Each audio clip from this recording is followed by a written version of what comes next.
system. During hazardous weather and emergency situations, the alert tones which were just broadcast will automatically activate special receivers to alert you of impending hazards. This test is normally conducted weekly around 11 a.m. If hazardous weather is imminent or occurring, the test may be canceled. To provide the most consistent warning service possible, the alert tones will only be activated for the following counties in the KXI42 listening area: in Missouri, Perry, and St. Genevieve. In Illinois, Randolph and Perry. If your receiver was tone activated, the alert function will automatically reset after the test.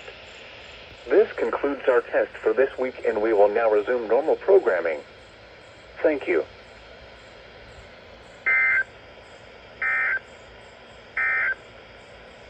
Now here is the hazardous weather out. Very early test. Very good.